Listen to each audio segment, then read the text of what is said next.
But that leads to the larger question of healthcare and health problems, because health is a global concern as well. Health isn't just not being sick. The World Health Organization says that it's a general state of physical, mental, and even social well-being. And so health problems that we talk about include communicable diseases, things that you can catch from other people like HIV and flu. Also non-communicable diseases, diseases of cancer and obesity and heart disease that happen just as a result of genetic factors or lifestyle that you can't catch from another person and yet kill many people in the world. And they also include psychological and behavioral problems. Depression leads to suicide, addiction leads to other psychological and life and health problems, as well as an industry that kills many people, the illegal trade of drugs across national borders. But health has gotten better for most people in the world.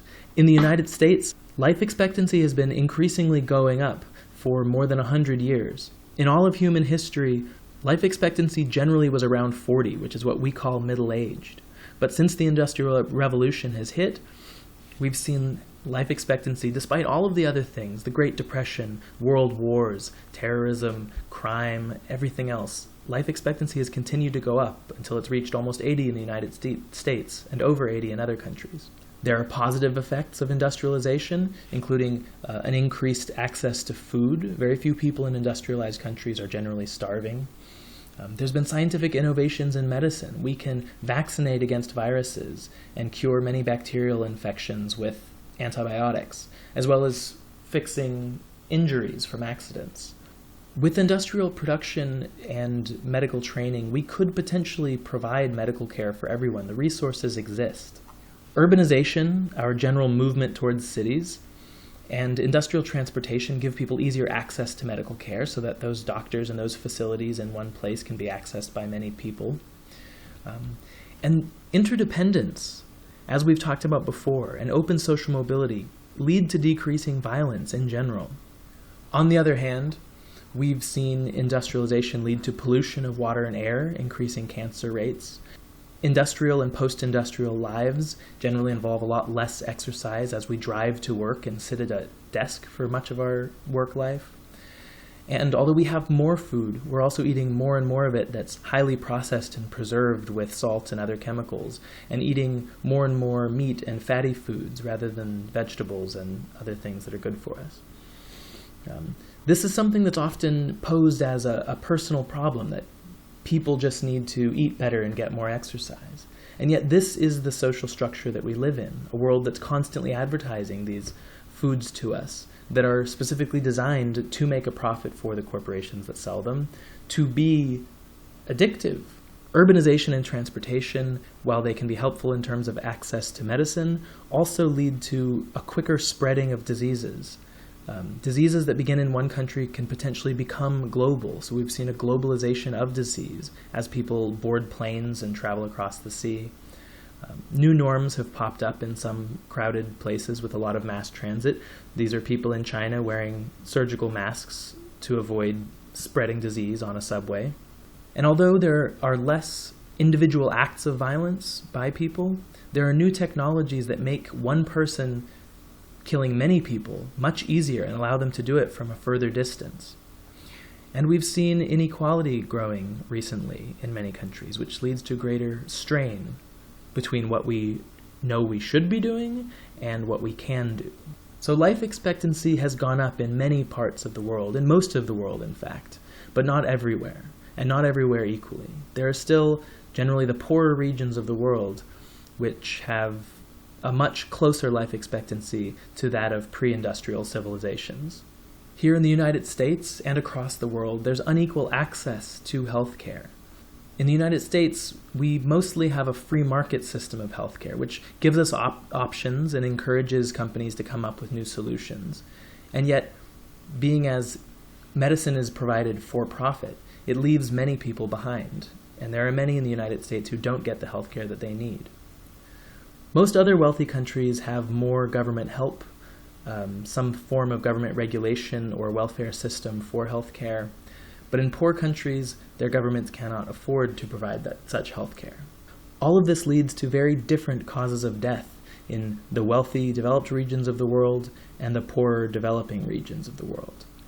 Here in the United States and in most wealthy countries, we have all but cured many of the diseases like tuberculosis that used to kill many people. And 77% of our deaths in these countries are from non-communicable diseases. They're from diseases of lifestyle and genetics. We die more from eating too much than from eating too little or catching disease.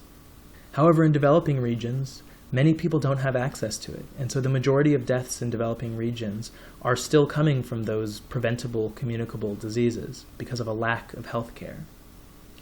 Injuries, including violence, account for only a small section of this, and yet violence is something that we do need to talk about. The way we label violence depends on the status of the person committing violence. Violence between states, we call it war, when a government sends out its people to fight against the people of another government. When a state fights against a non-state group, which is largely what we've been seeing with our government in the Middle East, we call it a military action. When a state causes violence against an individual, we generally call it punishment. When an individual harms another person, it's murder or assault.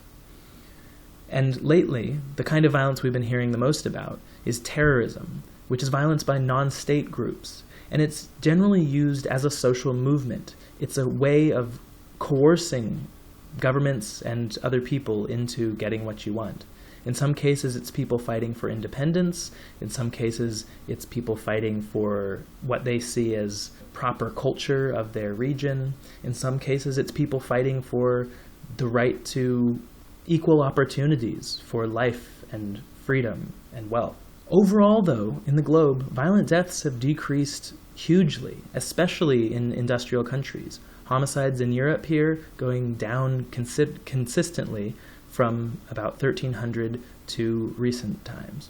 War has been killing less and less people over time, partly because there's less violence happening within the confines of what we generally call war. Terrorist attacks have increased since 2000, and that's not just September 11th, but since our invasion of Iraq and Afghanistan, terrorism has continued to climb, and particularly since the Iraq and Syrian governments became unstable, and that has led to the rise of ISIS.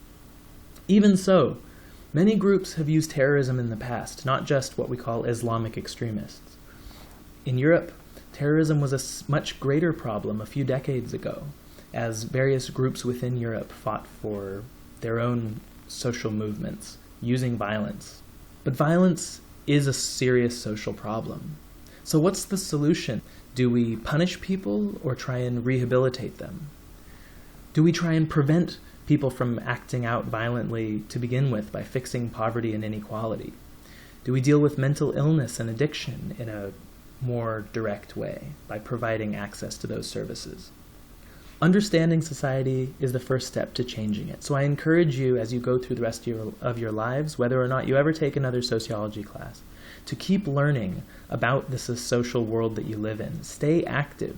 Don't think that you can't have an effect, because you can. Individuals make up society.